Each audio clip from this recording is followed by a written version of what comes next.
Hello students, कैसे हैं आप सब। आशा करती हूँ आप अच्छे होंगे और अच्छे से अपनी पढ़ाई कर रहे होंगे।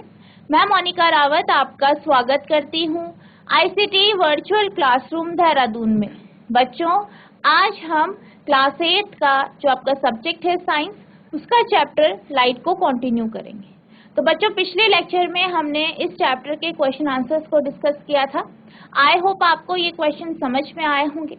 आज हम इसके आगे के जो क्वेश्चंस हैं उन्हें डिस्कस करेंगे। तो बच्चों, आज का आपका पहला प्रश्न है, which of the following statements is correct regarding rods and cones in the human eye. मानव आंख में शलाका और शंकु के संबंध में निम्नलिखित में से कौन सा कथन सही है।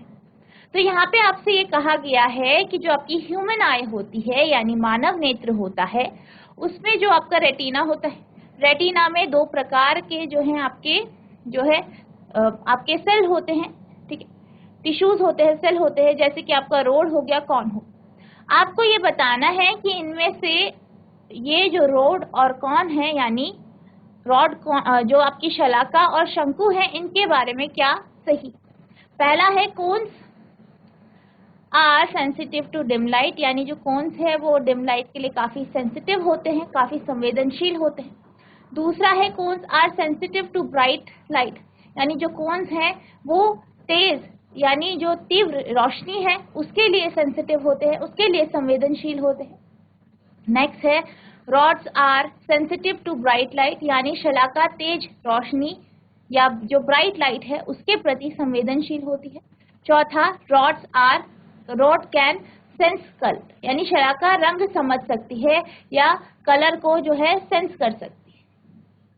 शंकु मंद प्रकाश के प्रति संवेदनशील होते हैं, शंकु तेज रोशनी के प्रति संवेदनशील होते हैं। शलाका तेज रोशनी के प्रति संवेदनशील होती है, शलाका रंग समझ सकती है। तो ये आपके पास ऑप्शन है, आपको सही आंसर बताना। तो जब हम बात करते हैं रोड्स और कॉन्स की, तो हमने ये पढ़ा है कि जो रोड्स और कॉन्स होते हैं ये आपके रेटिना पर मौजूद होते हैं और ये क्या करते हैं, लाइट के प्रति संवेदनशील होते हैं, यानी सेंसिटिव होते हैं। अब अगर हम बात करें कॉन्स की, तो ये क्या है, जो कॉन्स होते हैं ये ब्राइट लाइट यानी तीव्र रोशनी के प्रति संवेदनशील होते हैं। वहीं जब हम रॉड्स की बात करें, तो जो रॉड होती हैं वो डिम लाइट यानी मंद रोशनी के प्रति संवेदनशील होती है। यानी कि मंद रोशनी को सेंस कौन करता है, रॉड्स करते हैं, और तीव्र रोशनी या तेज रोशनी को कौन जो है सेंस करते हैं। ठीक है, तो अगर हम बात करें इस क्वेश्चन की, तो यहाँ पे क्या कहा गया है कि इनमें से कौन सा स्टेटमेंट सही है। तो अगर हम बात करें स्टेटमेंट की, तो जो पहला स्टेटमेंट है, cones are sensitive to dim light, ये गलत है। थर्ड जो है, rod are sensitive to bright light, ये भी गलत है। रॉड आर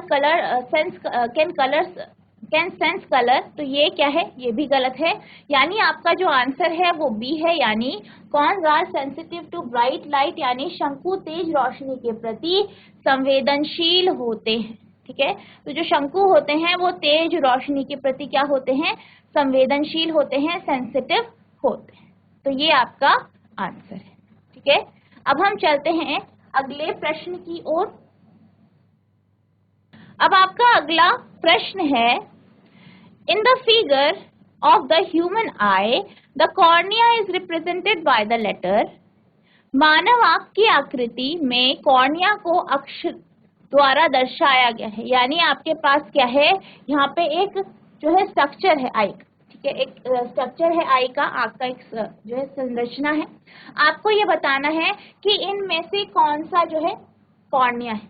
ठीक है, आपको यहाँ पे ABCD यहाँ पे देख सकते हैं आप, दर्शाया गया है।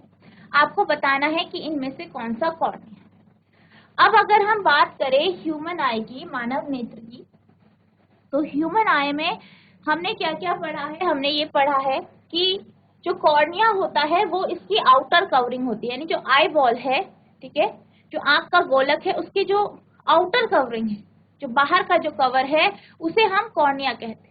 और कॉर्निया का कार्य क्या होता है, कॉर्निया का कार्य है आंख को प्रोटेक्ट करना। ठीक है, आंख को सुरक्षित रखना। ठीक है। तो यहाँ पे जो कॉर्निया है वो कहाँ पे है आपका, ये आउटर जो लेयर है पिंक कलर की आपको दिख रही है गुलाबी रंग की, ये आपका क्या है, कॉर्निया है, यानी इसका आंसर क्या है आपका सी है। अब हम बात करते हैं बाकी जो आपको यहाँ पे भाग दिखाए गए हैं उनकी। तो जैसे कि आप यहाँ पे देख सकते हैं कि ए जो है ये आपका नीला स्ट्रक्चर है। अब इस नीले स्ट्रक्चर को हम क्या कहते हैं, ये जो नीला स्ट्रक्चर है इसे हम आइरिस कहते हैं। क्या कहते हैं, आइरिस, ठीक है। और ये क्या करता है, ये आँख को कलर देता है, ठीक है। जो आपकी आँख होती है उसे कलर देता है कौन, आइरिस। नेक्स्ट अगर हम बी की बात करें तो जो ये बी ये जो है इसको हम बोलते हैं प्यूपिल, प्यूपिल यानी पुतली। और आप ये जानते हैं कि जो प्यूपिल है वो बीच में एक हिस्सा होता है, ठीक है, एक बीच में एक गैप होता है आइरिस के बीच में जहां से लाइट एंटर करता है, ठीक है। यानी जो लाइट है इस प्यूपिल से आंखों के अंदर आता है, आंखों के अंदर एंटर करता है, जिससे क्या होता है, इमेज बनती है, ठीक है। तो प्यूपिल क्या है, प्यूपिल यानी पुतली क्या है आपका, वो गैप है जहां से प्रकाश की किरणें आंखों के भीतर जाती। नेक्स्ट है डी, ठीक है। डी जो है यहाँ पे इनको हम क्या कहते हैं, सिलेरी मसल्स कहते हैं, ठीक है। सिलेरी मसल यानी पक्षमाभी पेशियां, और ये जो है लेंस को फोकस करने का कार्य करती है। यानी जैसे कि आप पास और दूर रखी हुई चीजों को बिल्कुल क्लियरली देख पाते हैं, तो इसका रीजन जो है सिलेरी मसल्स यानी पक्षमाभी पेशियां है, क्योंकि इन्हीं की मदद से जो लेंस है उसका फोकस चेंज होता है, ठीक है। तो अब हम जो है बात करते हैं आपके आंसर की। तो यहाँ पे आपके पास ऑप्शंस हैं ए बी सी डी, और आपसे पूछा गया है कि कॉर्निया कौन सा है, कौन से अक्षर से दर्शाया गया है। तो कॉर्निया आपके सी अक्षर से दर्शाया गया है, यानी इसका आंसर है सी, ठीक है, कॉर्निया। अब हम चलते हैं अगले प्रश्न की ओर। तो आपका अगला प्रश्न है, when we stand in front of our dressing table, यानी ड्रेसिंग टेबल के सामने अगर हम खड़े हैं, our left hand seems to be right and our right seems to be left, यानी हमारा बायां हिस्सा दाहिनी ओर दिखाई देता है और हमारा जो दाहिना हिस्सा है वो बाईं ओर दिखता है। कहाँ पे, इमेज में, ठीक है। क्योंकि आप ड्रेसिंग टेबल के सामने खड़े हैं, तो ड्रेसिंग टेबल क्या है, एक समतल दर्पण है और वो आपका प्रतिबिंब बना रहा है। तो प्रतिबिंब में आपका जो बायां हिस्सा है वो दाहिनी ओर दिखता है और जो दाहिना हिस्सा है वो बाईं ओर दिखाई देता है। दिस इज कॉल्ड, इसे कहा जाता है, जब हम अपनी ड्रेसिंग टेबल के सामने खड़े होते हैं तो हमारा बायां हाथ दाहिनी ओर और दाहिना हाथ बाईं हाथ की ओर प्रतीत होता है। यह कहा जाता है, पहला है आपका लेफ्ट राइट कंफ्यूजन, यानी बायां दायां भ्रम। दूसरा है लेटरल इन्वर्जन, यानी पार्श्व व्युत्क्रम। तीसरा है अपसाइड डाउन फिनोमेना, यानी ऊपर नीचे की घटना, ठीक है, ऊपर नीचे की परिघटना, घटना या परिघटना, ठीक है। चौथा है आपका मिराज यानी मृगतृष्णा। अब जैसे कि आप जानते हैं कि ड्रेसिंग टेबल आपका समतल दर्पण है, और हमने ये पढ़ा है कि समतल दर्पण की एक प्रॉपर्टी होती है कि जो वस्तु का बायां हिस्सा होता है वो दर्पण में या इमेज में दाहिनी ओर दिखता है और वस्तु का दाहिना हिस्सा जो है दर्पण में बाईं ओर दिखाई देता है, ठीक है, जिसे हम लेटरल इन्वर्जन कहते हैं। तो आपका जो ये क्वेश्चन है इसका जो आंसर है वो है पी, यानी लेटरल इन्वर्जन यानी पार्श्व व्युत्क्रम, ठीक है। तो आप इसका आंसर इस तरीके से लिखेंगे, आप इसको नोट करें।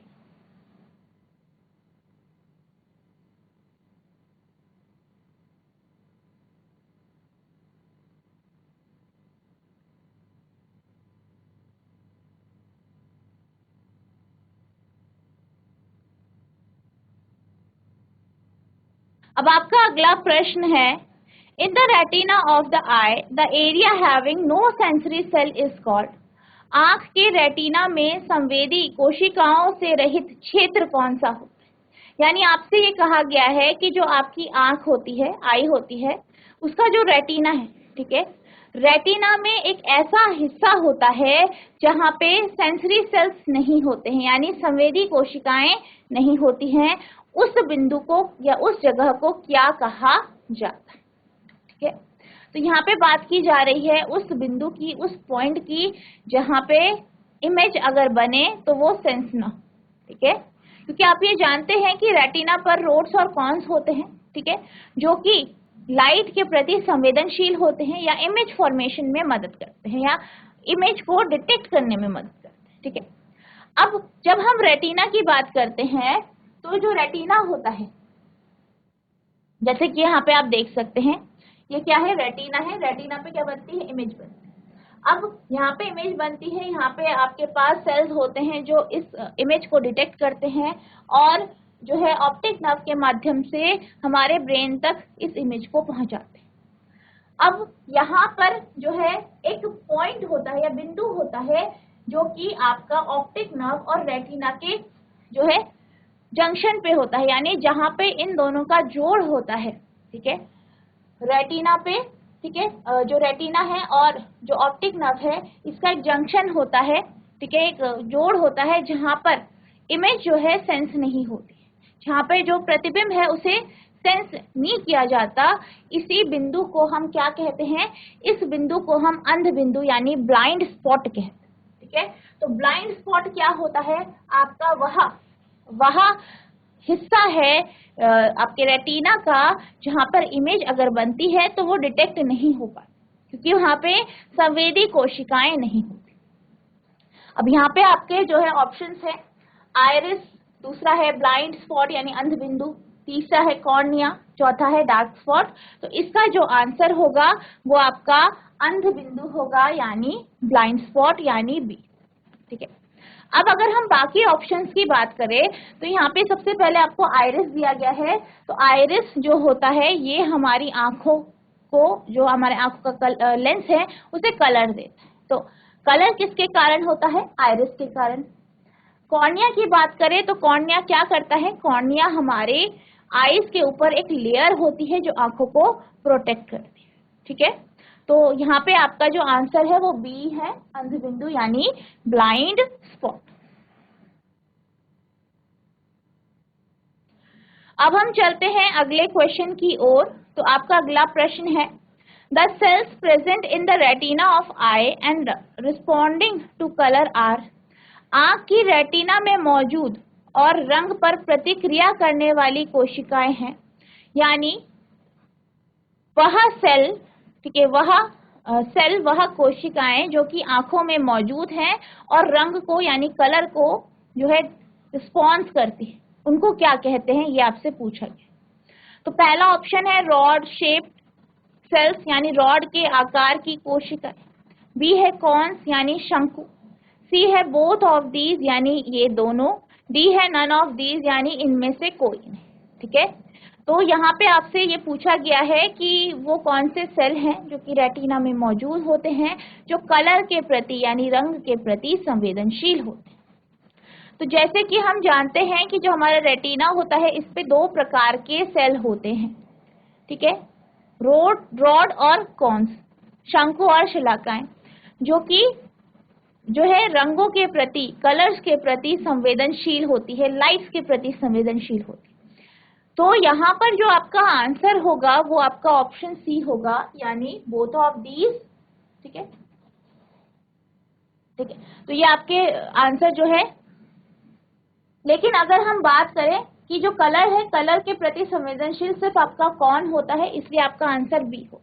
ठीक है, क्योंकि कौन क्या है? कौन जो है आपके कलर के प्रति संवेदनशील होता है, इसलिए आपका जो आंसर है वो आपका कॉन्स है। वैसे जो आपका रेटिना होता है, रेटिना में आपके पास रोड और कॉन्स दोनों होते हैं और ये दोनों जो है इमेज को डिटेक्ट करने में मदद करते हैं। लेकिन यहाँ पर जो ब्राइट लाइट होती है उसको आपका कॉन्स डिटेक्ट करता है, इसलिए रंगों के प्रति संवेदनशील कॉन्स होते हैं यानी शंकु। अब हम चलते हैं अगले प्रश्न की ओर। तो आपका अगला प्रश्न है, which of the following is not a luminous object. निम्न में से कौन सी एक दीप्त वस्तु नहीं है? आपके ऑप्शन है सन यानी सूरज, बी कैंडल यानी मोमबत्ती, सी मून यानी चंद्रमा, डी ट्यूबलाइट। ठीक है, अब अगर हम बात करें, यहाँ पे ये कहा जाता है कि निम्न में से कौन सी ल्यूमिनस ऑब्जेक्ट नहीं है, यानी दीप्त वस्तु नहीं है, तो इसका अर्थ है वह वस्तु जो कि प्रकाश उत्सर्जित नहीं करती। वहीं अगर हम बात करें, यहाँ पे ल्यूमिनस ऑब्जेक्ट जो है प्रकाश उत्सर्जित करती है, लेकिन यहाँ पे क्या कहा गया है, इनमें से कौन सी ऐसी वस्तु है जो ल्यूमिनस नहीं है, यानी जो प्रकाश उत्सर्जित नहीं करती है। ठीक है, ठीक है, जो कि आपकी क्या है, दीप्त वस्तु नहीं है, ये बताना है। तो यहाँ पे अगर हम सूर्य की बात करें, सूरज की बात करें, तो ये क्या है, ये जो है प्रकाश उत्सर्जित करता है, लाइट एमिट करता है, इसलिए ये ल्यूमिनस ऑब्जेक्ट है। दूसरा है कैंडल, मोमबत्ती। तो मोमबत्ती को जब आप जलाते हैं तो ये प्रकाश उत्सर्जित करता है। ठीक है, तो ये भी क्या है, एक ल्यूमिनस ऑब्जेक्ट है। नेक्स्ट है आपका चंद्रमा। तो चंद्रमा हमें रात के समय दिखाई देता है। ठीक है, अंधेरे में हमें दिखाई देता है, आसमान में होता है, और ये इसकी जो है खुद का प्रकाश नहीं होता, यानी अपना प्रकाश उत्सर्जित नहीं करता है, ये सूर्य के प्रकाश के कारण हमें दिखाई देता है। तो अगर हम मून यानी चंद्रमा की बात करें, तो मून यानी चंद्रमा क्या है, नॉन ल्यूमिनस ऑब्जेक्ट है। ठीक है, यानी ये दीप्त वस्तु नहीं है। डी है आपका ट्यूबलाइट। तो जब आप ट्यूबलाइट को ऑन करते हैं तो ये लाइट एमिट करता है, खुद का प्रकाश उत्सर्जित करता है, इसलिए जो ट्यूबलाइट है वो ल्यूमिनस ऑब्जेक्ट है। अब अगर हम बात करें यहाँ पे आंसर की, तो आपका जो आंसर होगा वो चंद्रमा होगा, क्योंकि ये नॉन ल्यूमिनस ऑब्जेक्ट है, ये दीप्त वस्तु नहीं है। ठीक है, ठीक है, तो आपका आंसर क्या है, सी चंद्रमा यानी मून। ठीक है, आप इसको नोट करें।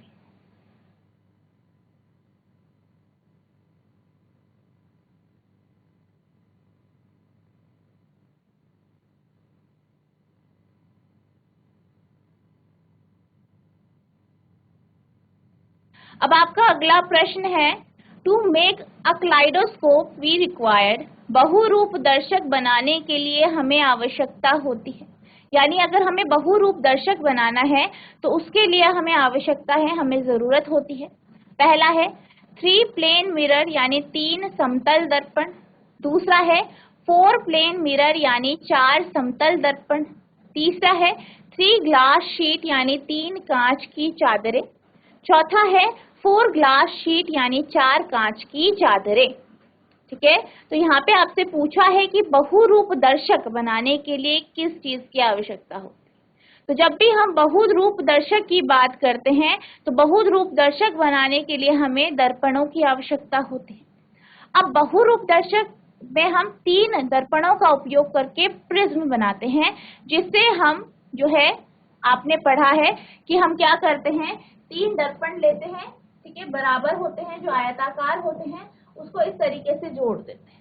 अब जोड़ने के बाद इसको हम क्या करते हैं, जो आपका वो होता है, गत्ते का रोल होता है, उस पर हम लगा देते हैं, और इस तरीके से लगाते हैं कि जो इसका एक हिस्सा है वो यहाँ पे इस तरीके से आपका जो गत्ते का जो सिलेंडर है या बेलन है उसके अंदर आ जाए, और इसके एक सिरे पर हम क्या करते हैं, कांच का दर्पण गोल शेप में काट के चिपका देते हैं, और दूसरे सिरे में क्या करते हैं, गत्ते को चिपकाते हैं, जिसमें बीच में क्या किया रहता है, एक छेद किया रहता है। फिर इसके ऊपर सिलोफेन शीट डाल देते हैं, और इसे डालने से पहले हम इसमें रंगीन चूड़ियों के टुकड़े, रंगीन कांच के टुकड़े डालते हैं।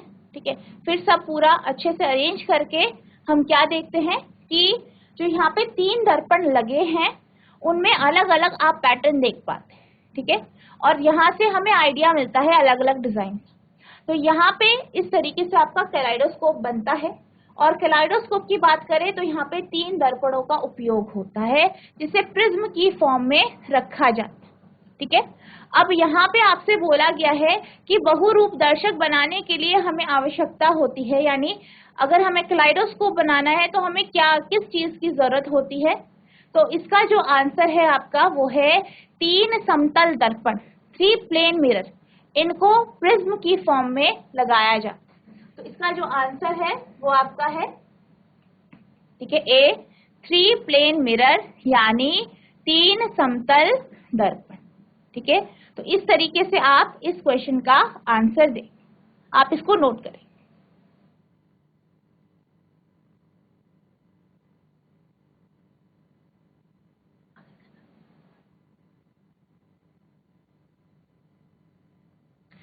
अब हम चलते हैं अगले प्रश्न की ओर। तो आपका अगला प्रश्न है the disease of eye in which crystalline lens become hazy और even opaque due to development of membrane over it. आंख का वह रोग जिसमें क्रिस्टलीय लेंस उस पर झिल्ली विकसित होने के कारण धुंधला या अपारदर्शी हो जाता है। यानी जो हमारी आंख होती है, आंख में क्या है, एक लेंस है। लेंस क्या हो जाता है, ओपेक हो जाता है, क्योंकि उसमें झिल्ली बन जाती है जिससे वो अपारदर्शी हो जाता है, यानी हमें चीजें दिखाई नहीं देती। तो इस बीमारी को या इस डिजीज को या इस रोग को क्या कहा जाता है? पहला है मायोपिया यानी निकट दृष्टि दोष, दूसरा है आपका कैटरैक्ट यानी मोतियाबिंद, तीसरा हाइपरमेट्रोपिया, चौथा प्रेसबायोपिया। अब अगर हम मायोपिया की बात करें तो मायोपिया को हम निकट दृष्टि दोष कहते हैं, यानी पास की चीजें तो आपको दिखती है लेकिन दूर की चीजें आपको क्लियरली नहीं दिख पाती। ठीक है, तो यहाँ पे क्या होता है, यहाँ पे आपका विजन का प्रॉब्लम होता है, आपको दूर की चीजें नहीं दिखती क्लियरली, पास की चीजें दिखती है। अगर हम हाइपरमेट्रोपिया की बात करें तो हाइपरमेट्रोपिया में क्या होता है कि जो पास रखी हुई चीजें हैं वो क्लियरली नहीं दिखती लेकिन दूर रखी हुई चीजें दिख जाती है। इसे हम दूर दृष्टि दोष या जो है फार साइटेडनेस भी कहते हैं। ठीक है, तो यानी ये भी आपका क्या है, एक प्रकार का दृष्टि दोष है जिसमें विजन में प्रॉब्लम हो। डी जो है आपका प्रेसबायोपिया है। प्रेसबायोपिया की बात करें तो ये जो है उम्र के साथ होता है, यानी जैसे जैसे उम्र बढ़ती है प्रेसबायोपिया होता है। यहाँ पे सिलेरी मसल्स जो है वो वीक हो जाती है यानी कमजोर हो जाती है, जिस कारण जो आंखों के लेंस है वो प्रॉपरली फोकस नहीं कर पाते। ठीक है, तो ये भी आपका क्या है, विजन से रिलेटेड है। जो बीमारी है ये विजन से रिलेटेड है, दृष्टि से रिलेटेड है। अब अगर हम कैटरैक्ट यानी मोतियाबिंद की बात करें तो मोतियाबिंद क्या होता है, कई बार उम्र के साथ क्या होता है, आंखों के लेंस के ऊपर जो है एक झिल्ली सी बन जाती है या वो ओपेक या अपारदर्शी हो जाती है, जिस कारण देखने में प्रॉब्लम होती है। इस बीमारी को हम कैटरैक्ट या मोतियाबिंद कहते हैं और इसे लेजर ट्रीटमेंट के साथ ठीक किया जाता है, जिसमें क्या किया जाता है, जो लेंस है उसे चेंज किया जाता है, आर्टिफिशियल लेंस। ठीक है, तो ये जो क्वेश्चन है जिसमें आपसे ये पूछा गया है the disease of eye in which crystalline lens become hazy और even opaque due to development of membrane over it, तो ये आपका है मोतियाबिंद यानी कैटरैक्ट। यानी इसका जो आंसर है वो आपका बी है, यानी कैटरैक्ट यानी मोतियाबिंद। ठीक है, तो ये इसका आंसर है।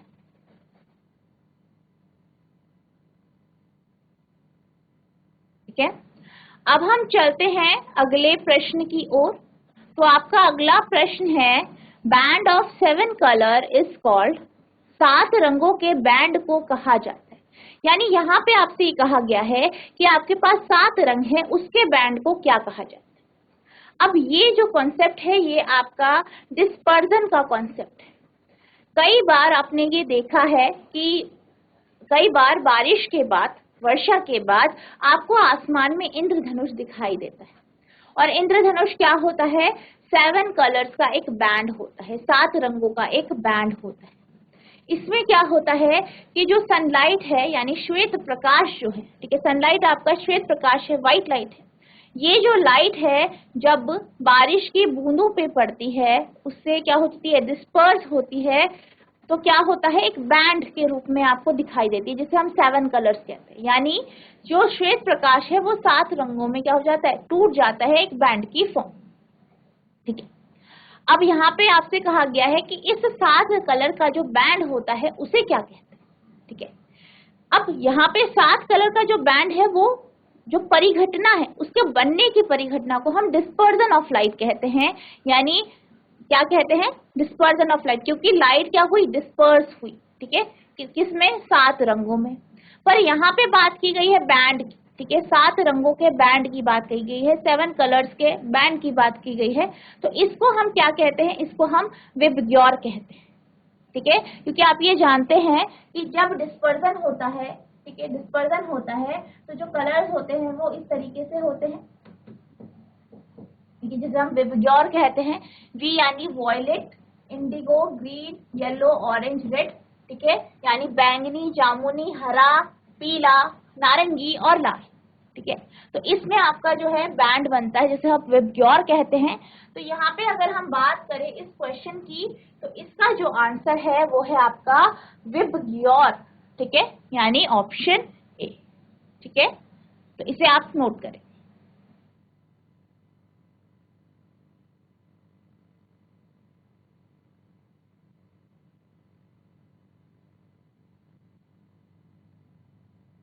अब हम चलते हैं अगले प्रश्न की ओर। तो आपका अगला प्रश्न है, the angle between incident ray and normal is called the angle of dash. अपतित किरण और अभिलंब के बीच के कोण को कहा जाता है, ठीक है।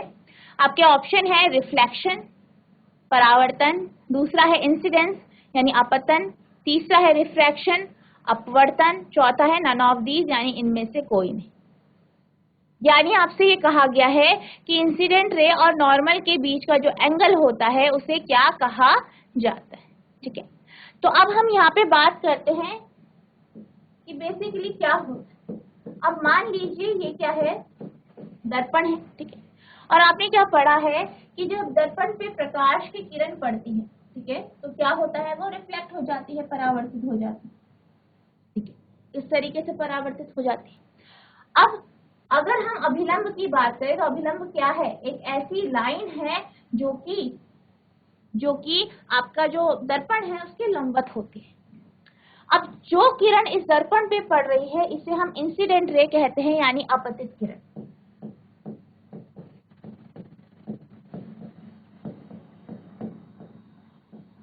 यानी इंसिडेंट रे।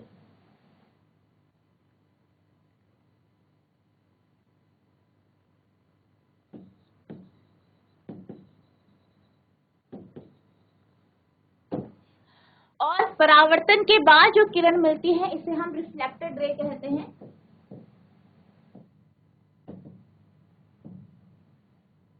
यानी परावर्तित किरण। अब आपसे पूछा है कि इस अपतित किरण और जो अभिलंब है इसके बीच के एंगल को क्या कहते हैं। तो इसके जो बीच का एंगल होता है इसे हम अपतन कोण यानी एंगल आई कहते हैं, ठीक है, यानी अपतन कोण या एंगल ऑफ इंसिडेंस, ठीक है। तो आपका जो आंसर है इस क्वेश्चन का, the angle between incident ray and normal is called the angle of, तो इसका जो आंसर होगा वो इंसिडेंट होगा, यानी द एंगल ऑफ इंसिडेंस या अपतन कोण, ठीक है। तो इस तरीके से आप इस क्वेश्चन का आंसर देंगे, आप इसे नोट करेंगे।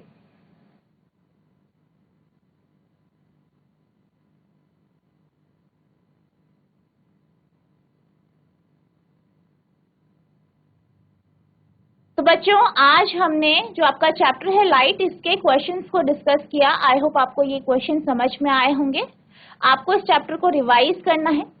अब इसके साथ आपका ये चैप्टर कंप्लीट हो गया है। अब हम नेक्स्ट लेक्चर में आपका जो नया चैप्टर है उसे स्टार्ट करेंगे। तो बच्चों आज के लिए बस इतना ही, मिलते हैं अब नेक्स्ट सेशन में। तब तक के लिए thank you and have a nice day.